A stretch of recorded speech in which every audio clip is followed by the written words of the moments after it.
The train wheezed to a halt beneath a low sky the color of ash. When Mara stepped off the last rusting carriage, her boot landed in something soft and cold.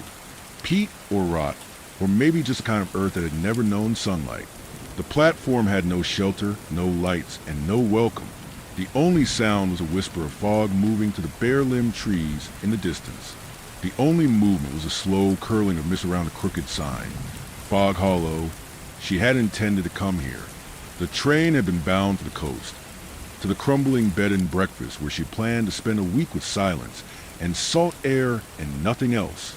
But sometime during the long ride, lulled by the rhythm of the wheels and a way to sleep, she had woken up alone in a train that no longer followed its original path. A conductor she hadn't seen before, his eyes unfocused like glass marbles half melted, had told her, with a voice like something dug out of old ice, that the train would only stop in Fog Hollow now. There had been no choice. Only this place. Only now. The station consisted of a single stone building squatting beside a dark field. The windows were boarded from the inside. A lantern, somehow still burning behind cloudy glass, gave off a dull green light. She approached it out of instinct more than need, brushing a hand against the wooden door. The fog thickened behind her as if to nudge her in. There was no lock. The door swung inward with a long exhale of hinges. Inside it was colder.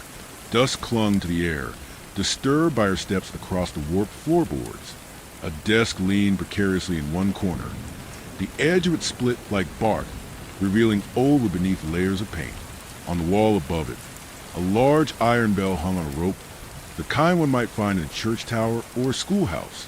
It looked older than the building itself, crusted in patches of green and black. Something about it made her stop. She didn't move closer, but her eyes refused to turn away. The rope beneath the bell frayed in places where many hands must have once gripped it. But who would ring such a thing now? And for whom? A wind, though none should have existed in that sealed room, sighed through the cracks, and for the briefest moment, Mara thought she heard the bell stir.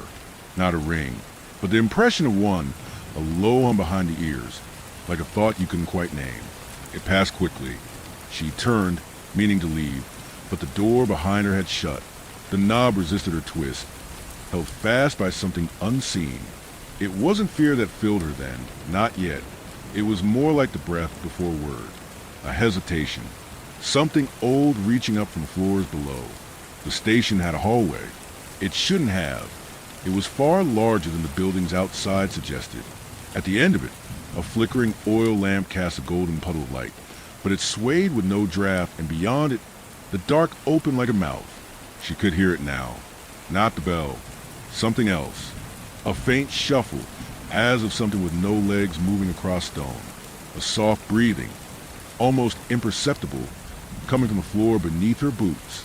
The planks groaned not when she stepped, but in the moment she stood still. The train was gone when she looked through the window. The tracks vanished under a blanket of fog that seemed to go on forever. Her phone had no signal. The time blinked 3 a.m. and stayed there even after she rebooted it. The battery drained 10% in under a minute. She turned back toward the iron bell.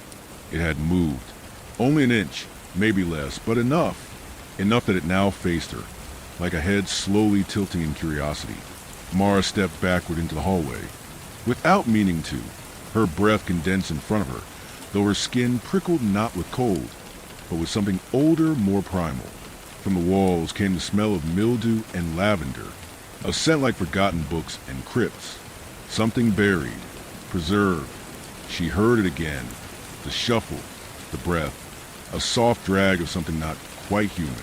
The bell did not ring, but she felt it, humming now, faint and low, deep in her spine, somewhere behind the walls. It had begun to wake. The hallway was impossibly long.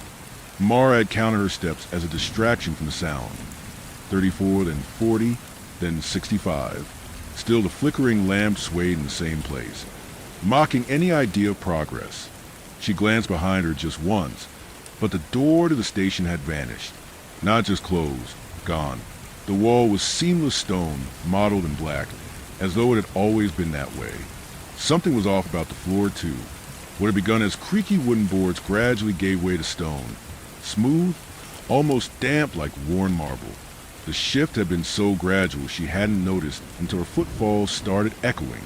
There were faint carvings on the walls now. Nothing obvious, just depressions in stone, curves and hollows worn down by time and fingers. They weren't letters. They weren't anything she could name. Just shapes that suggested movement. Circles within circles. Slits that reminded her of closed eyes. She wanted to speak, to say something into the dark just to hear her voice, even her own. But her throat held still. It wasn't fear. It was something deeper. A reluctance that felt borrowed, as if her body remembered something her mind could not. Eventually, she reached the lamp. It was suspended from a hook in the ceiling, swaying in a draft that didn't touch her skin. When she reached up to still it, her fingers brushed the metal, and it went out. Total blackness fell, not like a room gone dark. This was deeper. She waved her hand in front of her face and saw nothing. The black was thick, oppressive, like velvet soaked in ink. She stood still for a full minute, listening for any sound, her breath, the stir of cloth, the echo of her heartbeat. All silent. Then came the scrape. One long drag, metal against stone. Not from behind her, not ahead, above. She looked up, an instinct, though she could see nothing, and that's when she realized she could feel the presence. Hanging above her, not watching but aware in the way a spider might feel the trembling of its web. And then, very slowly, the lamp lit again. It flared to life not with a golden glow from before, but with a dull red pulse, like coals in a hearth. The air had grown thicker, heavier, her breath fogged visibly now, curling out like smoke in the reddish gloom. And there were doors now, 3 of them, all identical, spaced evenly along the wall just ahead. Each door was made of dark, aged wood, reinforced with iron bands. No knobs, just slits cut into their surface, shaped like vertical pupils, too narrow to see through. Mara approached the first. From within, she heard nothing, just silence. The second, breathing, slow, rhythmic, not mechanical, not human. Something that had lungs, but not of flesh. It sounded like breath drawn through leaves, through roots. She paused at the third. Music, faint, scratchy, like a record player buried under dirt. A lullaby, maybe. No words. Just an old tune that pulled at something in her bones. Behind her, the hallway dimmed. Something had entered it. She didn't turn. She didn't need to. The air shifted with it. The scent changed. Wet moss, rusted iron, and old burned hair. It did not move like a person. It did not walk. She opened the third door without thinking, pulled inward by the music. Inside was not a room. It was a forest, gnarled trees, their bark split, and weeping something too dark to be sapped, twisted up toward a blood-colored sky. The soil was gray and soft beneath her feet. The lullaby was louder here, though she saw no source. It came from the trees themselves, as though sung through hollow wood. She stepped in. The door closed behind her, not with a slam, not even a thud, just a click. Quiet, final. The forest breathed. The trees tilted ever so slightly toward her, groaning as they moved, bark cracking like old bones. There were no animals, no insects, only the song, only the red light filtering down through tangled branches, casting jagged shadows like broken teeth across the forest floor. She took a single step forward, and something answered. From far off in the woods, a bell rang, not the sharp clang of iron, but a slow, mournful toll. Once, twice, 3 times, then silence. And in that silence, the music stopped, the forest tilted again, and something began walking toward her. It walked without urgency. Mara couldn't see it yet, just a sound. Slow steps dragging through the soft soil, branches cracking underfoot. The bell's echoes still throbbed in the red sky above her, as though the tolls had scraped open something in the air, something that wouldn't heal. She wanted to run, to vanish deeper into the forest before the thing could reach her, but the trees shifted with her thoughts. Every path forward now twisted subtly toward the sound. The ground dipped into a gully between 2 rows of weeping trees. Roots arched over her like the ribs of a dead thing turned inside out. The soil sucked at her boots, reluctant to let go. The quiet was unnatural. No rustle wind, no bird song, only the sound of whatever was still approaching. Then a voice, barely above a whisper. "Mara." She froze. It didn't come from ahead, where the steps trudged on, but to her left, somewhere within the curve of a tree that looked less like bark and more like petrified muscle. "Mara," it whispered again. "Don't run." Her body moved before her thoughts did. She darted forward, pushing between two leaning trunks. Branches clawed at her coat. One snagged her cheek, thin and sharp, and left behind something that stung with cold. Her breath came fast now, chest heaving in the dry, sour air. Behind her, the footsteps stopped, then resumed, faster. The forest floor rose ahead, climbing a small hill overgrown with the same tangled roots. She scrambled up, hands digging into the dirt. Something beneath her hand pulsed once, fleshy and warm, and she jerked back. Not a root, not stone. It had moved, just slightly, like the twitch of a sleeping animal. At the top of the hill, the trees parted in a small clearing, and in the center stood the source of the music. A gramophone, or something shaped like one.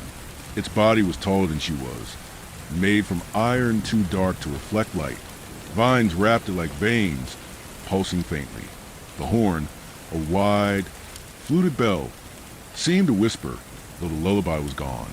All that remained was a deep hum, like something old, something that remembered its own death. Carved into the soil around the gramophone were symbols.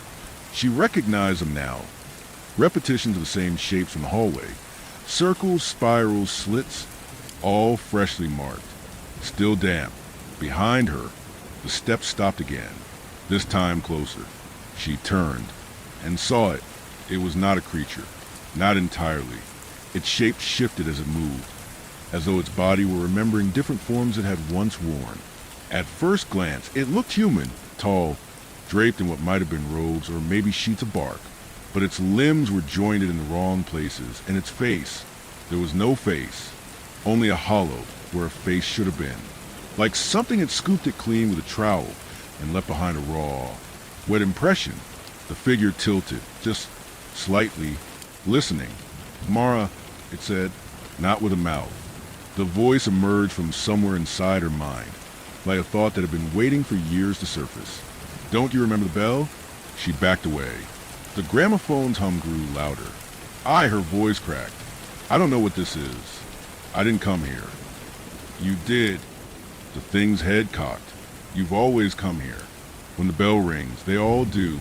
That's how it feeds." The clearing darkened, not from clouds, but from something overhead.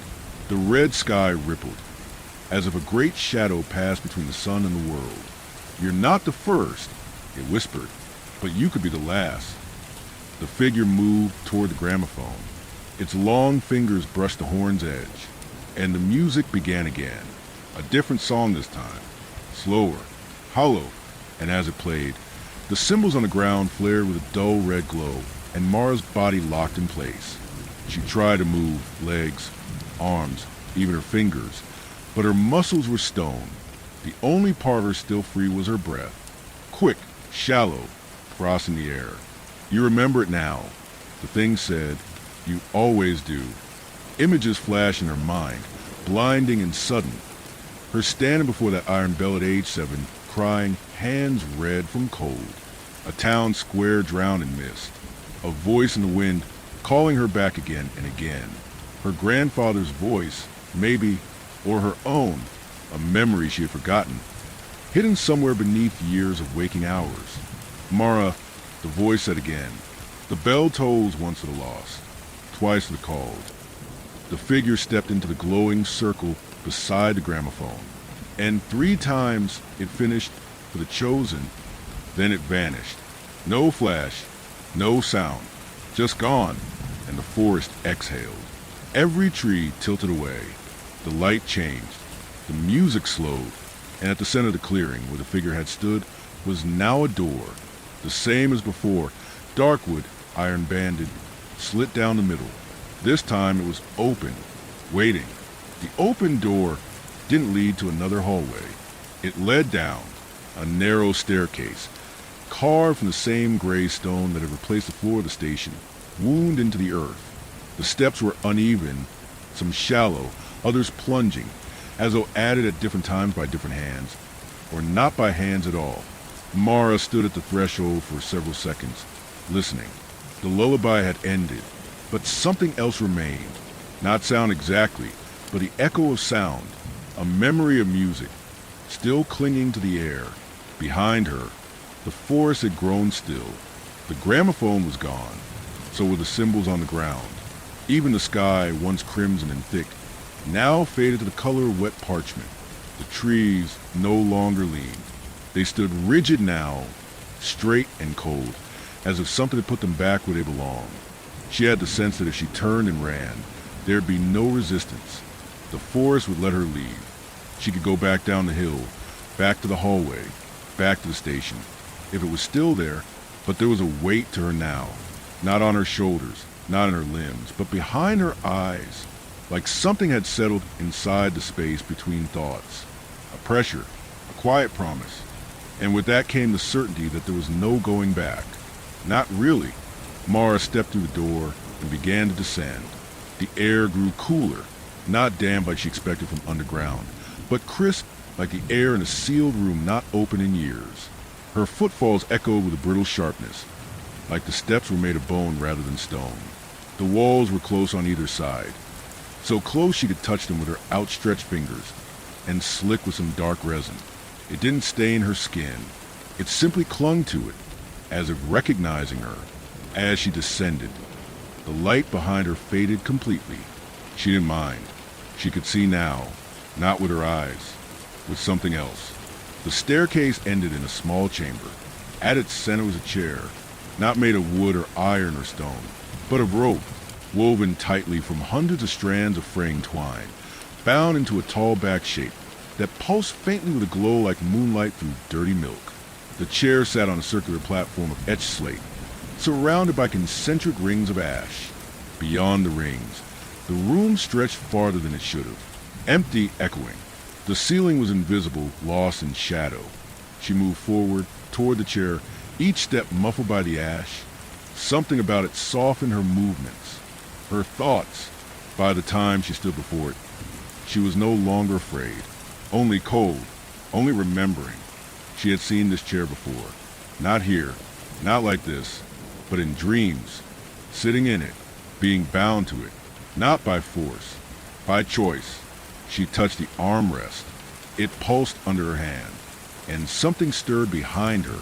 A tall, narrow slit opened in the far wall, revealing a second room, darker, somehow even quieter, and within it, a bell, smaller than the one in the station. Still iron, still old, but this one had no rope. It had hands, 6 of them, long, narrow, bone-pale, protruding from the bell's base like flower petals made of flesh. Each twitched gently in time with something unheard. At first Mara thought they were mannequins or artifacts. Then one of the hands reached upward, touched the rim of the bell, and let out a low, trembling ring. It wasn't a sound that hurt. It was the memory the sound carried. Her parents, but not how she remembered them. Her mother, standing at the window of their old apartment in the city, whispering things to the wind. Her father, lighting candles in closets. These things had never happened, and yet she remembered them perfectly. The bell tolled again. The image shifted. She was small, perhaps 4 years old, standing in a flooded basement, water around her knees. Something watching from behind a boiler, whispering, telling her that the world above wasn't real. She had woken from that dream screaming. She remembered that. Only it hadn't been a dream. Not then, not now. The third toll struck, not from the 6-handed bell, from somewhere higher, farther, the great iron bell in the tower above the station. She could feel it now, connected, as though every toll were pulling a thread inside her chest tighter and tighter. 3 tolls, again and again, as if for her. The rope chair behind her creaked. It wanted her to sit, and in that moment, Mara realized the forest hadn't let her go after all. It had brought her here, led her, delivered her, because this was where the chosen sat.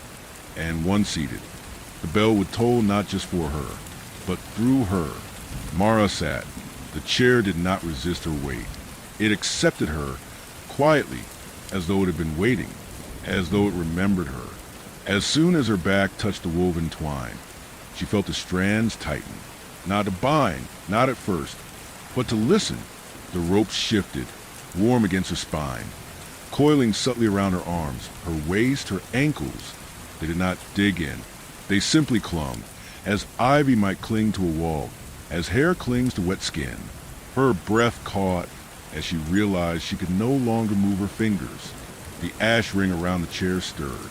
A wind rose from below. No source, no current, only a slow exhale from the stone. The ash lifted into the air in graceful spirals, and the etchings on the slate began to shimmer with dull silver light, casting soft reflections on the low ceiling far above her. She could not speak. She was not gagged. There was simply no longer a need for words. The bell with the 6 hands began to move again. Each hand reached upward in slow, deliberate rhythm, caressing the rim of the bell not as a ringer would, but as a child might trace the lines of an old scar. One hand tapped once, softly, then withdrew. Another gripped the edge and held it tight. The bell did not move, but inside Mara's skull the hum returned. Not a sound, a vibration. It was happening again, but this time it came from inside her. The first memory wasn't hers. Not exactly. A house, ancient, leaning toward collapse, sitting alone at the edge of a peat bog, candles in every window, dozens of voices whispering in languages long buried. She stood at the edge of a field, watching the windows blink open and shut with rhythmic light. A boy's voice beside her. They're calling her back again.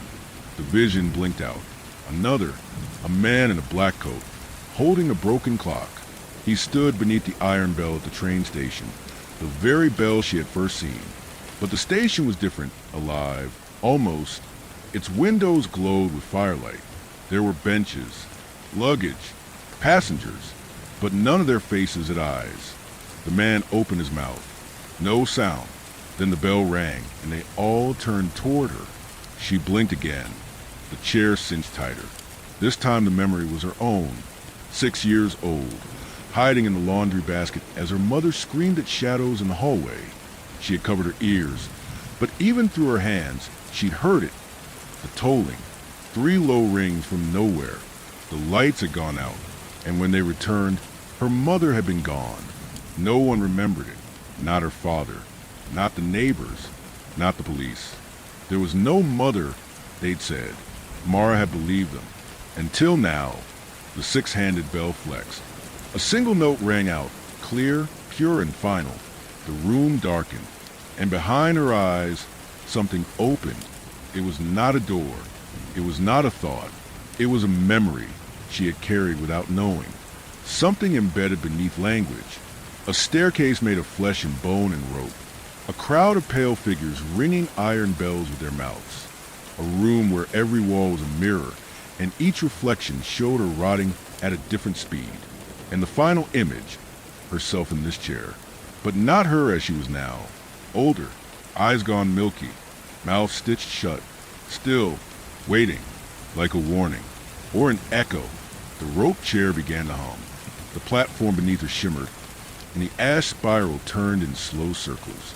And from the blackness beyond the ring, figures emerged, not walking, not moving, appearing, 6 of them, robed in the same bark texture cloth as the things she had seen in the forest, each tall, with heads wrapped in thin veils. They had no feet, only long, root-like tendrils dragging softly across the stone. One carried a book, enormous, bound in something that looked like petrified skin. Another held a censer, swinging gently, exhaling smoke that shimmered with whispers. They did not speak. They surrounded her, and the bell tolled again, this time from inside her mouth. Her jaw cracked open without effort. Her lungs drew in air not on her command, and a single low, impossibly deep note burst forth. It was not her voice. It was the bell's voice, using her. She could feel it resonate down her spine, through her ribs, through the floor and into the world below. The figure swayed slightly, as if rocked by it. The bell had chosen her, and now it spoke through her. The six-figure leaned close. She could not see its face beneath the veil, but its voice, softer than paper, colder than breath, filled her skull. Now it remembers you. And in the farthest reaches of the underground dark, another bell answered, but it was not made of iron. It was made of teeth. The reply was not a chime, not a toll. It was a scream, but not of pain, of joy, of hunger. The sound came from beneath the stone platform. Somewhere far deeper than any room had a right to go. Mara could feel it vibrating up through the soles of her feet, into her bones, into the roots of her teeth. It wasn't merely heard. It was felt. Her molars ached as the sound passed through her, not as vibration, but as pressure, like the weight of something enormous rolling just on the crust of the world. The six veiled figures bowed, not to her, to the sound. The bell of teeth had woken. Mara's mouth closed, slowly, her jaw locking in place with a sharp click. The ropes around her chest cinched tighter, responding to notes she had released. One strand pressed against her sternum, directly over her heart, not painfully, gently, as if measuring. The six-handed bell behind the circle let out one last soft hum, then was still, and the room began to shift. Not the chair, not the figures. The walls, they melted, not into water, not into air, but into something less tangible. Light and form and memory folded into each other. The stone crumbled like dust blown from old paper. Beyond it, there was no other word. Void. Endless. Colorless. Alive. The robed figures began to sway in perfect rhythm. Slow and measured. Their hands folding into gestures that made Mara's vision warp. They moved with an impossible elegance, like choreography learned before language. One held up the ancient book. Another dipped the censer lower. The scent from the smoke changed. It was no longer ash and mildew. It was sweetness, rotting sweetness, like overripe fruit gone to mold, like blood soaked into velvet. Mara blinked. Once, twice. The light inside the room flickered with each motion of her eyes, and then the ropes began to sing. At first, she thought it was the six figures or the bell behind them or the room itself. But no, she realized the sound was closer than that. It was inside her chair, inside the twine, 1,000 tiny voices. High, delicate, harmonic. Each strand hummed its own single note, together forming a lattice of soft, shifting song. The sound crept into her ears and pushed aside her thoughts like drifting sand. She tried to remember her own name, but it receded, first into fog, then into silence. The void around the chamber contracted. Shapes emerged. Mouths. Hundreds. Thousands. Not screaming. Singing. No lips. No eyes. Just rows of teeth, tall, thin, glistening, ringing the edge of the emptiness beyond. The bell of teeth wasn't a bell. It wasn't even an object. It was a place. A place that had once been a being, or many beings. And now it echoed forever with the sound of its own consumption. From the mouths came tendrils of black mist, curling toward the chamber, toward her. She could no longer tell if she was breathing. She could no longer feel her hands. All that existed was the pull. The singing strands tightened. The ash ring ignited, and the book opened. Pages turned themselves. Fast, faster, flipping so quickly they became a blur of images. Drawings, not words. A fetus suspended in a bell jar. A train with no doors. An orchard where the fruit were severed hands. A woman tied to a chair made of rope. Her own face, open-mouthed and hollow-eyed. The figure stopped swaying. The room quieted. The final page turned. On it, a symbol. Simple. A bell inside a circle, inside a mouth. Below it, a single word etched in what looked like dried blood. Anchor. The veiled figure holding the book raised its arm, pointed at her, nodded once, and the chair began to descend. Not fall, descend, lowered by unseen forces, as if some massive mechanism had been activated. Beneath her, the stone floor split open in perfect concentric rings, revealing a spiral staircase, not upward, but downward forever. The ropes held her gently. lowered her like a child into the cradle of a machine far older than the world. And as she passed into final dark, the mouse began to chant her name, but not just Mara. Names she didn't know she'd had. Names that weren't in words. Only sounds. Only echoes. A dozen of her. 1,000 of her. Each one called down into the bell. Each one still singing, somewhere far below. The descent had no measure. No minutes. No breaths. No rhythm to tether herself to. It was not a fall through space. It was a slide between realities, as though the chair was not moving, but the world itself was shifting around her, peeling back layers like skin. Mara remained bound to the rope chair, eyes wide, but sightless now. The void beyond the stone chamber had consumed all light, and yet she saw images flickered around her, not in the space before her, but behind her eyes, moving, repeating. A boy lying in bed, whispering the shadows under the frame. A woman standing barefoot in a flooded hallway, lips sewn shut, her eyes locked in a mirror that reflected nothing. A bell, always a bell, hanging just out of reach. The voices from the mouths were still calling, though they had changed. They no longer chanted her name. They sang toward her, harmonies in strange intervals, like a chorus that knew only the music of hunger and silence. Each voice layered over the other until the sound was so thick she couldn't breathe through it. But her body no longer needed to. Her chest rose and fell without drawing in air. The chair had become her lungs now. The ropes pulsed softly against her ribs with each artificial breath. Below her, the spiral widened.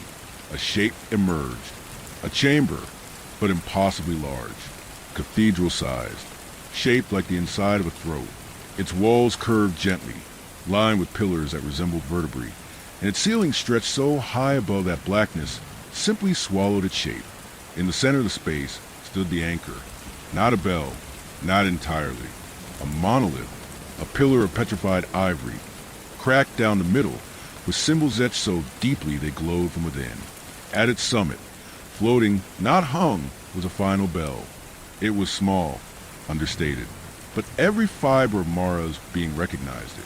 Her bell. The chair landed in silence. The ash circle reappeared beneath her, drawn by invisible hands. And when the ropes finally released, her limbs dropped limp and numb to her sides. She stood, not on her own, but drawn upward by gravity that had changed direction, toward the anchor, not away. The floor beneath her was not stone now. It was flesh, soft, warm, pulsing in waves that matched the soundless rhythm of her thoughts. The air no longer smelled of mildew or rot. It smelled like remembering. She took one step forward, then another, and the bell above her began to tremble. Around the chamber, mouths open in the walls. Huge now, large enough to swallow a carriage whole. Each was rimmed with cracked teeth, and from their depths, the voices returned, weeping, begging, pleading, "Let me out." It's still ringing. She's not the one. She's not. Don't choose her. Don't choose her. Don't. And then silence. One by one, the mouth snapped shut. Mara reached the base of the anchor. She placed her palm on its surface and knew everything. Of flood, not of visions. Of truth. There had never been a train. No station. No forest. No hallway. These were architectures her mind had invented. Translations of a ritual. The bell had been calling her since the day she was born. Every 7th year, at 3 a.m., it would toll 3 times. Not in the sky, not in the earth, in her blood. It was not choosing her. It was reclaiming her. The rope, the chair, the journey, all of it was repetition. Each cycle brought her closer to the center. Each life brought her deeper into the spiral. And now she had reached the end. The anchor split down the center with a long, slow exhale, revealing a hollow core lined in pulsing red cloth, like the inside of a heart. The bell above it pulsed, waiting. Behind her, something massive stirred, a shape so large it hadn't moved before, only observed. Now it breathed. She turned, slowly, and saw it, a body without face or form, a mass of twisting limbs, curled like sleeping serpents, lined with bells of bone. Some told softly, others screamed without sound. It was awake. The first one, the original anchor, still alive, still dreaming, and still waiting for her to take her place. Mara turned back to the split monolith. Its interior glowed faintly. There was a space carved within it, a hollow, human shape. Her shape. She stepped in. The walls closed around her, tight, warm, and for the first time in her life, Mara heard the bell not with her ears, but with her soul. It was not a toll. It was a lullaby, a song made from silence and breath, written in the space between heartbeats. It sang of endings, of surrender, of the joy of becoming a part of something too old to name. The rope chair above disintegrated. The mouse in the walls fell quiet, and Mara slept, but the bell did not. It rang, and rang, and rang, calling the next anchor. Somewhere far above the throat-shaped cathedral, a door opened in the woods, the same door Mara had entered through, dark wood, iron bands, vertical slit, but it no longer led to the staircase. It opened into a clearing where no sound remained, where the trees leaned as if listening for a call that had stopped. The forest had quieted. The air no longer sang. The gramophone was gone. The cymbals had faded, but the impression of something remained, stitched into the space like a shadow long after sunset. The ground here was not soil anymore. It had hardened into something pale, smooth and cold, like bleached bone, and something stepped into the clearing, barefoot. Its feet were small, child-sized, but the rest of it was not. Its limbs were long, stretched wrong. Its spine bent too many times in the wrong places. And where its head should have been was nothing, just a coil of black rope, knotted in a mimicry of hair. Where eyes might have stared, two tiny bells swung in hollow sockets. They did not ring. Not yet. The thing turned, looked up toward the treetops. Above it, nailed to a branch, hung a sign that hadn't been there before. Carved into rotting were the words, "Wait here." And so it did. The creature stood motionless, not blinking, not breathing, as the forest dimmed again into twilight, as fog rolled back in from the north, as the trees resumed their gentle, aching sway. Deep beneath the ground, where Mara slept within the anchor, the bell above her body had stilled. Its echo lived only in the roots now, and those roots twisted far into the bones of the world, into the veins of the waiting, because she had not been the first, and she would not be the last. There were others, scattered across the spaces between towns, tucked into places people avoided out of instinct rather than knowledge. Chapels with no doors, caves with hollow winds, wells that never ran dry. And in each of those forgotten places, someone waited, not because they had been told to, because they remembered. Some scratched their names into stone. Some whispered lullabies to walls that listened. Some slept and dreamed only of bells. And one, a woman with no shadow, sat at the base of a tree in a different forest, older and darker than Mara's, her back straight, hands folded neatly in her lap. She had not spoken in 63 years, not since the day the bell stopped, the day she was not chosen. Her eyes were solid white now, but she saw perfectly. Time does not move normally beneath the earth. Mara dreamed for what might have been seconds or centuries. There were no markers here, no memories, just presence. That was enough. Until the ringing came again. One soft tone, from above, far, far above. She heard it before she knew what it meant. A toll not from her bell, but from another. Somewhere up there, another had entered the station. Another had stepped off a train.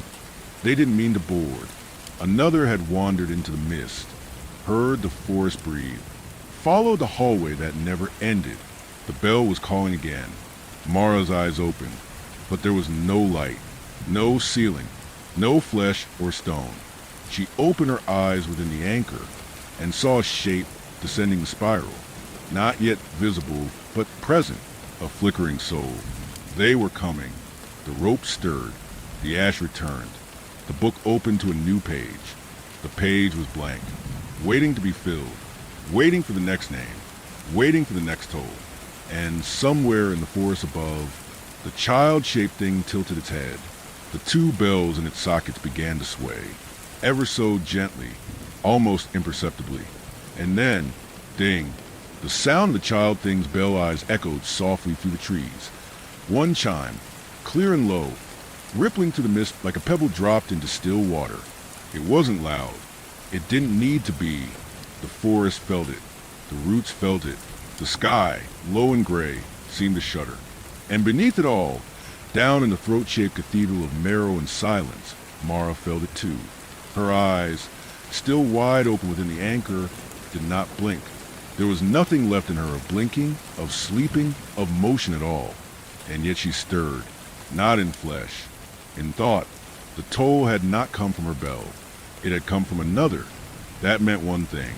The path had reopened. The spiral was winding once again. For a brief moment, she remembered the chair.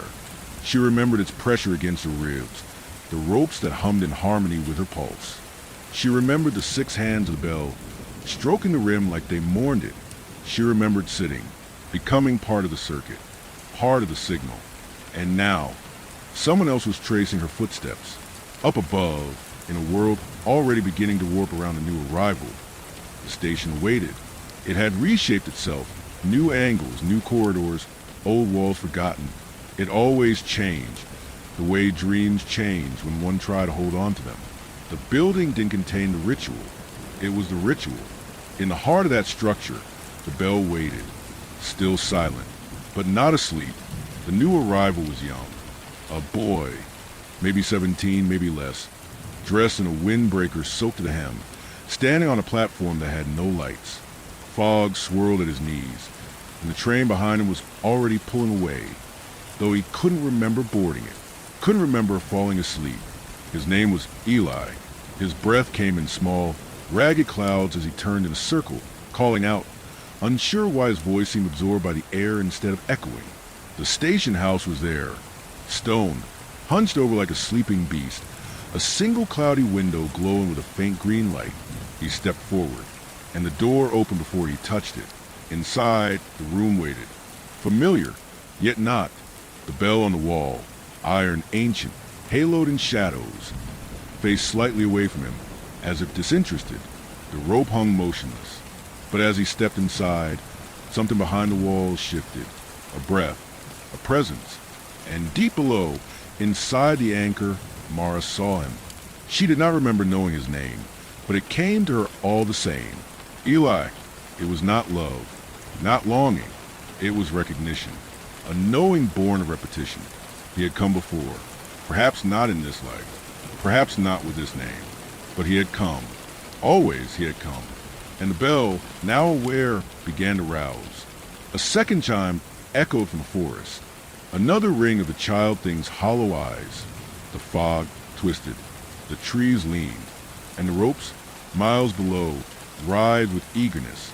The pages of the book turned backward, then forward again, landing on the next blank. The ash formed a new circle beside the anchor's base. Mara's form remained sealed within the stone, but a part of her, an echo, a fragment, a thought that had grown sharp in the void, peeled away and began to climb. Eli stepped through the threshold of the station, and the hallway stretched before him. Long, too long. The walls pulsed like muscle. The air was heavy, quiet, but not still. Something was moving, always moving. He hesitated, the way a body hesitates in a dream, when it knows it will wake up before the nightmare ends. But he walked forward anyway, and from behind the iron bell, unseen by him, a sliver of rope curled out, not dangling, not coiling, reaching. As he passed the lamp, it went out. Then came the first whisper, not words, just a tone, then a second toll, not from the child, not from the forest, from the iron bell itself. The hallway trembled, the walls twisted, and deep, deep below, Mara wept inside the anchor, not from sorrow but from memory, because the fourth toll had begun, and once it started, it could not be stopped. Eli's footsteps sounded wrong, not loud, not echoing, just misplaced, like the floor beneath him lagged a second behind each movement. The hallway had begun to stretch again, but this time, subtly, an inch here, a breath there, until it no longer resembled a hallway at all. The walls had become less angular and more organic, curving like ribs that belonged inside something alive. He didn't notice at first. That was how it worked. That was how the spiral wound you in. He followed the dark. One flickering wall lamp, then another. Each went out just after he passed it. Like the building wanted him always slightly behind safety, just on the edge of clarity. And then he saw the door. It wasn't like the rest. It was wooden but too smooth, seamless, like it had been grown rather than built. The grain formed patterns, circles inside circles, eyes inside spirals. And at the center of it was a brass knob shaped like a curled finger. He hesitated.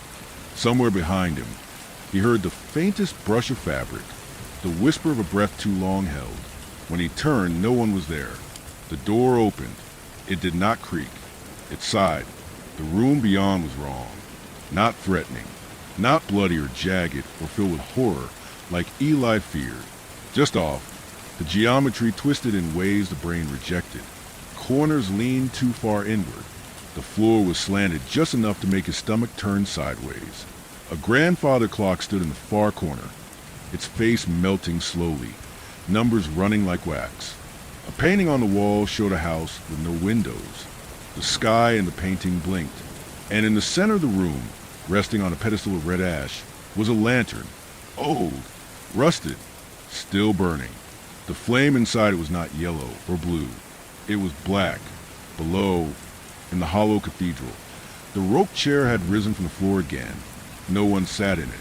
Not yet, but it waited.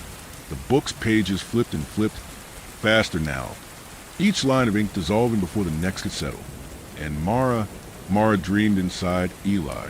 Her consciousness, threaded into the spiral, was touching him now, not as a voice, not as guidance, as weight, as pressure, like a hand on the back of the neck, guiding him without command. And Eli felt it, not as foreign, as familiar, like the ache behind the eyes after crying, like deja vu, like a mother humming a tune you don't remember learning. He stepped into the crooked room. The floor shifted beneath him, not with motion, but with memory. He was remembering something he had never seen before. A hand reaching through fog, a whisper made of rope, a bell that rang without sound. He touched the lantern, and for 1 second, the room disappeared. He stood in a train car, empty, except for one person. A girl, sitting by the window, pale, thin, her eyes, wide and dreamless, fixed on something outside. It was Mara, but not the Mara that lived within the anchor. This was Mara before, the one who hadn't yet been chosen. Eli stepped toward her, mouth open to speak. She turned to face him, and smiled, but her mouth was sealed shut, sewn with bell wire. He stepped back instinctively, and the room shattered. Glass and flame and ash exploded outward, but silently, like the memory was obeying the rules of dream logic. He was back in the crooked room. The lantern was gone. In its place stood a mirror. His own reflection stared back at him. But it didn't mimic. It waited, its mouth opened, and spoke a single word. Down. The floor vanished. He fell without end, and the rope chair caught him. Instantly, silently, he was seated now, back against taut him, the ropes wrapping around his chest, his legs, his wrists. No struggle, no escape, only arrival. The ash circled him. The cathedral thrummed. Mara, sealed in her cradle of bone, whispered once, "Now you see." And somewhere in the forest above, the child thing knelt. Its bells rang a third time, and the anchor sang in reply. The ropes did not hurt him. They were firm, snug, but not cruel. They pulsed faintly, as if sharing a heartbeat or imitating one that no longer existed. The chair had grown from the floor, and now it began to sink back into it, lowering Eli inch by inch until the chamber swallowed him whole. No screaming, no fear, only breath, slow and humid and sour, the air thickened around him. It wasn't death, not yet. It was entry, the joining, the circuit completing. Eli's head tilted without his permission, resting against the rope like it had always known that shape. And then the vault walls closed in. They were not stone. They were not wood. They were something older, wrapped in tendrils of ash-soaked fungus. with thin veins pulsing just beneath the surface. The cathedral was no longer shaped like a throat. It was a lung now, one that hadn't breathed in millennia. Until now, until him, the air left the room, then returned, then left again, breathing. The bell above him remained still, its great mouth tilted down in silence. But he could feel its eyes now. If it had eyes, and they saw him for what he was, not an intruder, not a sacrifice, a resonance, the match to Mara's flame, a second tone in the same key. Elsewhere in the vault, behind a corridor that wasn't there yesterday, the child thing waited at the edge of a pool. It stared at its own reflection, but in place of its face, it saw Mara's, and then Eli's, and then its own again. It did not remember being born. It only remembered the instructions. Wait, ring, guide, watch, never follow, never enter, never touch the anchor. The others had tried. Some had climbed the spiral before their time. Some had tried to steal the bell's tone, break the circuit, rewrite the ritual. None of them remained. Now it simply watched. Its bells were quiet, but its limbs trembled. It knew what came next. Beneath the chair, the floor split open, not with violence, just inevitability. It cracked like the shell of a ripe seed, and from its center rose the book. Not paper, not ink, just a memory of both. Stitched from old voices and dried marrow, the pages turned, and turned, and turned. Eli's name had not yet appeared, but the page before the blank showed something stranger. It was a drawing, rough, done in ash, but unmistakable. It was Mara, bound, seated, smiling, with her mouth full of teeth that were not hers, and above her, not the bell, a lantern, the same lantern from the crooked room, the same black flame, only this time it was lit from within, not with fire, with an eye, a massive lidless eye, wide and wet, swirling in a spiral of red threads. It blinked. Eli gasped, and in doing so, swallowed a mouthful of dust. The dust tasted like remembering. He choked once, twice, and the book whispered. It said, "We remember him. He is the fourth told." He tried to speak, but his tongue was thick, useless, and Mara stirred again, inside the marrow cradle. Her jaw cracked once, her lips parted, not in speech, in unison, for the first time since her anchoring. She opened her mouth to match his breath. Eli exhaled. Mara inhaled. The bell twitched. One of its 6 arms curled down, and the floor grew wet. The vault had begun to flood, not with water, not with blood, with oil, thick and black and humming with vibrations no human ear could hear. It rose quickly, licking the base of the chair, seeping into the ropes, soaking Eli's legs. He didn't panic. He couldn't. Whatever part of him controlled panic had been dulled, cut off, rewired by the presence of the bell and the gravity of the room. Instead, he listened because below the oil something was singing, faint, melodic, a woman's voice.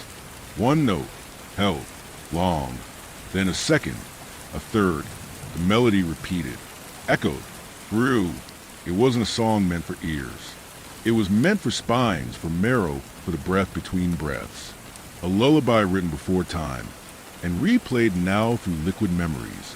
The oil reached his chest, then his neck, then his mouth, and just before it swallowed him whole, he remembered her. Not Mara, not the bell, the first girl, the one on the train, not in a dream, not in the crooked room, but before, in life. Her name, he never got to finish. The oil filled his lungs. The breath stopped, the circuit completed. The vault exhaled, and the bell rang. He awoke in pieces, not as one whole body, not with scream or gasp, but with fragments of sensation stitching themselves together slowly, like distant lights drawing closer in fog. First came the feeling of cold stone beneath his hands, then the sharp copper taste of breath that wasn't his own, then the hum. That hum, it lived behind the walls now. The oil was gone, the ropes were gone, the vault had become something else. Eli lay in a narrow cleft between 2 halves of the earth, pressed between rock and air, and above him, A single strip of black sky stared down like a wound that had forgotten how to close.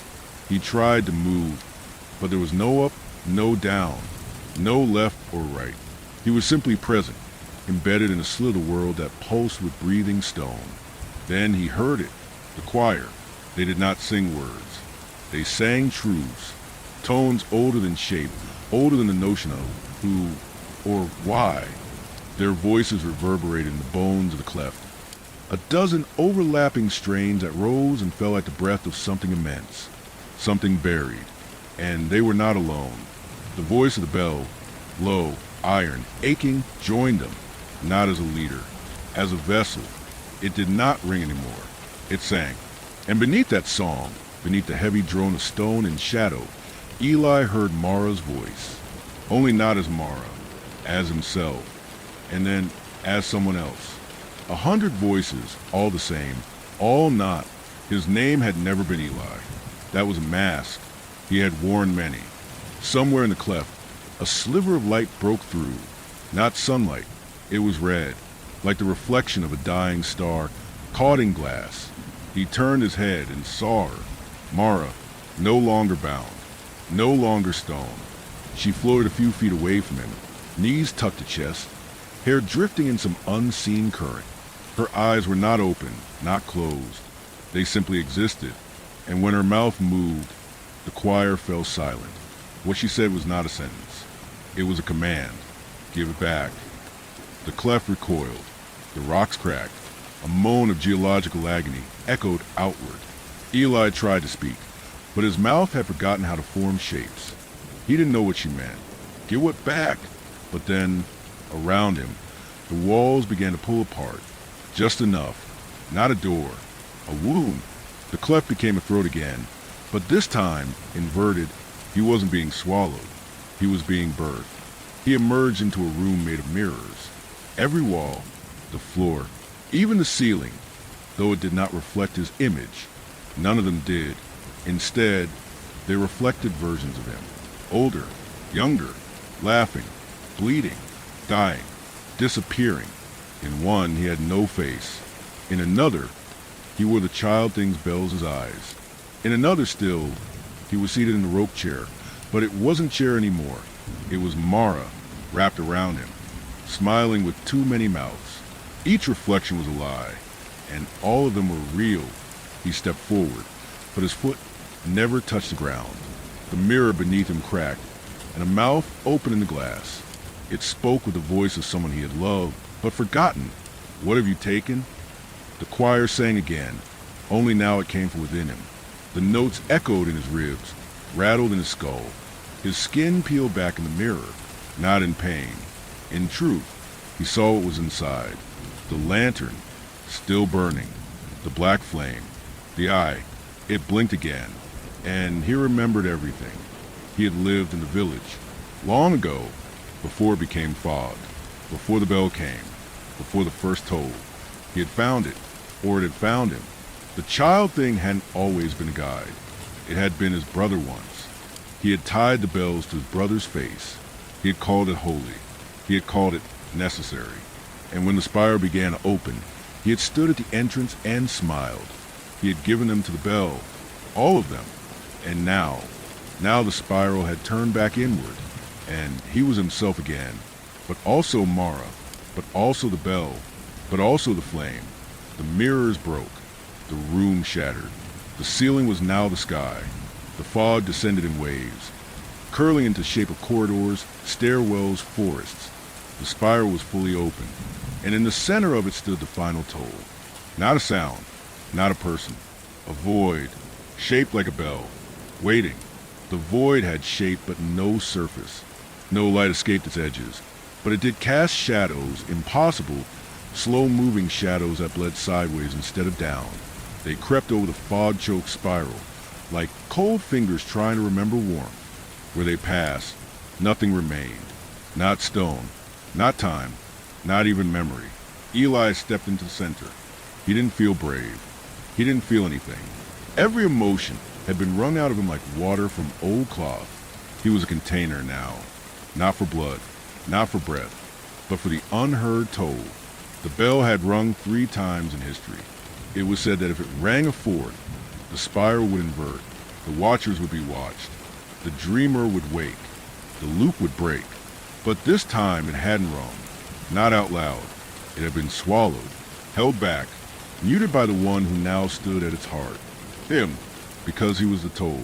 Not Mara, not the child thing, not the broken villagers or the hollowed faces on the train. He had always been the final chime, the last echo in the cathedral. And now the bell wanted him to ring, to complete the circuit, to end the long silence. The void cracked, not from force, from decision. It opened down the middle like a great black mouth, and from its center rose the original chair, not the one he'd sat in before. The first, built not of rope or stone or marrow, but of intention.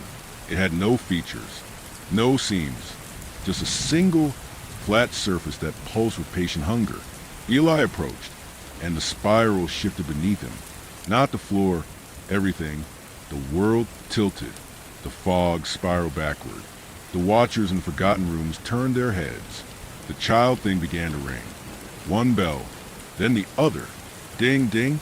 Its face bled black. It fell to its knees. It began to hum the old hymn from the vault. Above, Mara opened her mouth again and sang with it. Her song was raw and cold and sharp as frost. The fog rose in great, heaving sheets. It poured upward, not down, until it disappeared through an invisible seam in the sky. The cathedral moaned.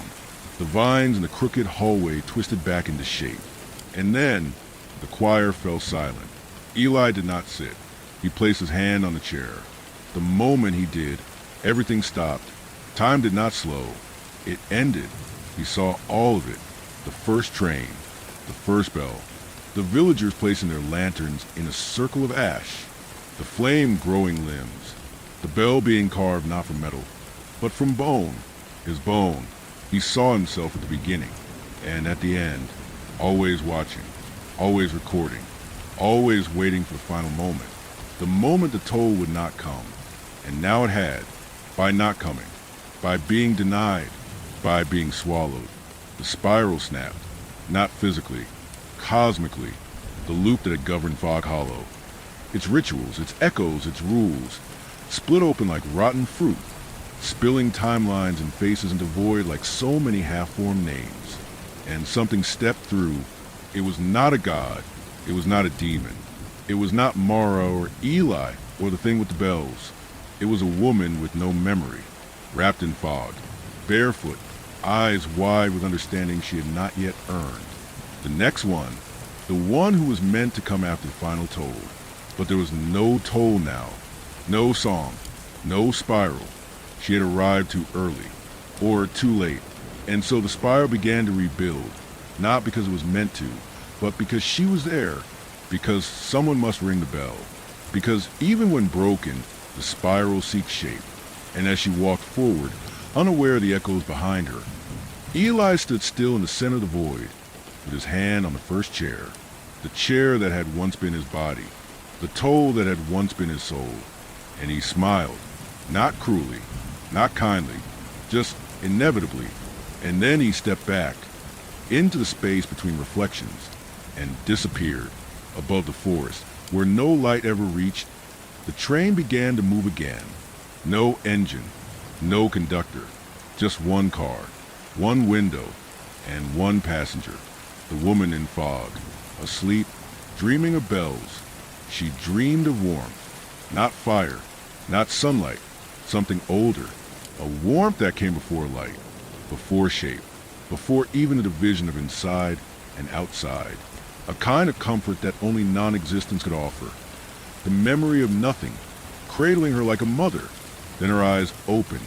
The train had no sound.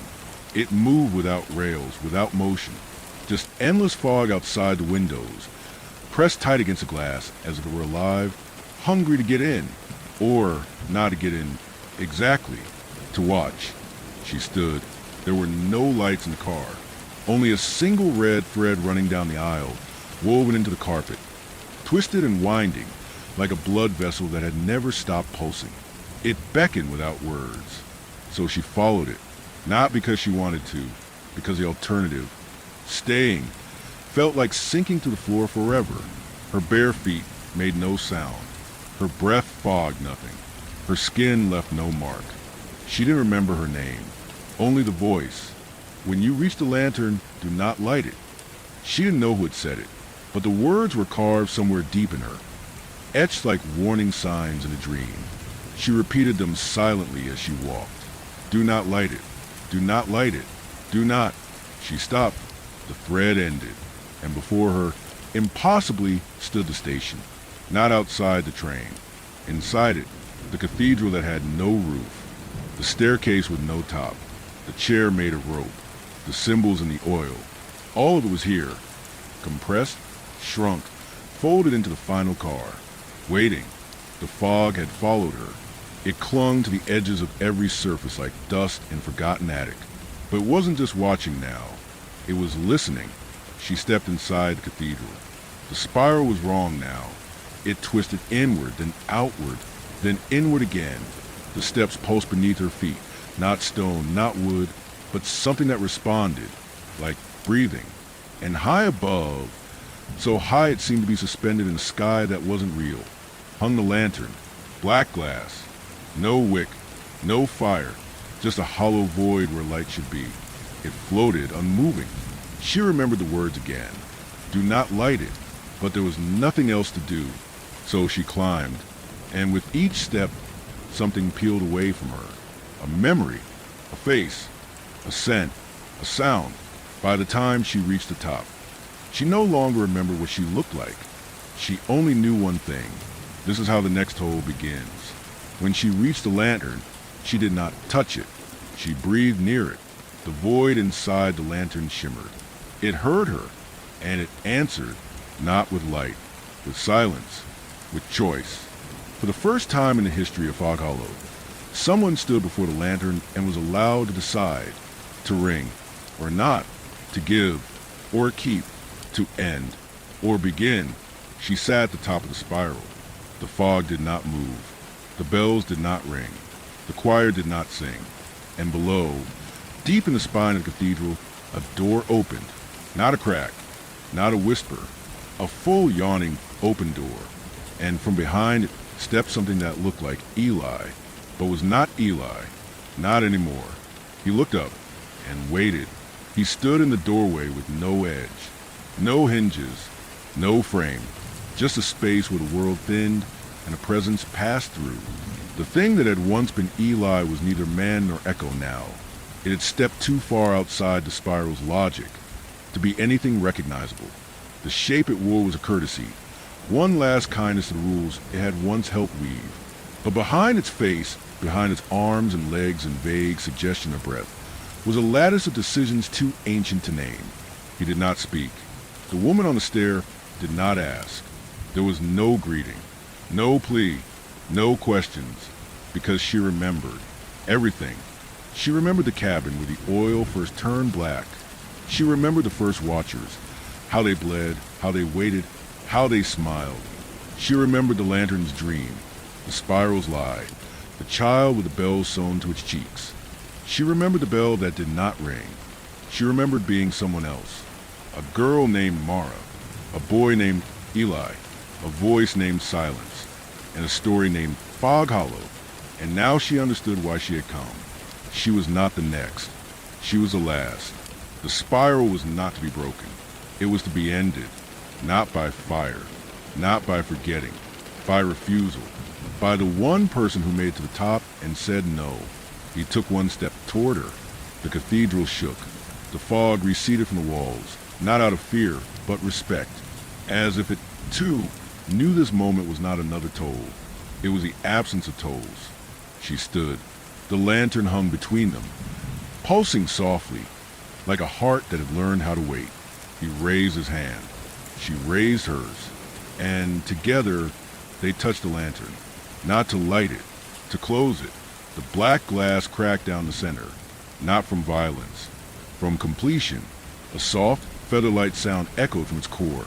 A breath caught at the edge of sleep, and the spiral sighed. The fog dissolved like sugar in warm water.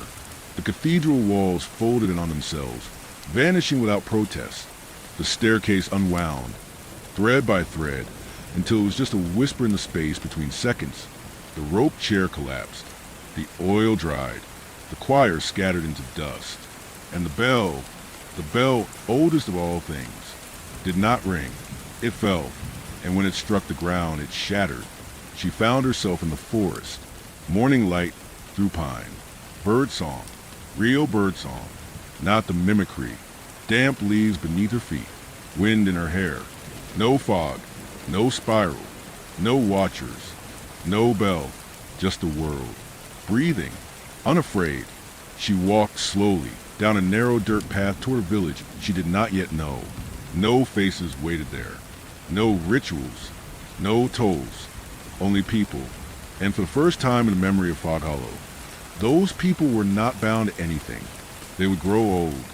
They would forget. They would live. Somewhere deep in the forest, a lantern lay cracked in the earth. Its glass no longer pulsed. Its eye no longer blinked. Its light had never been real. But now it was nothing at all. And that was enough. The train would not run again. The fog would not return. The bells would not toll. The spiral would never twist again. Because one person had made it to the top and chosen silence. The end.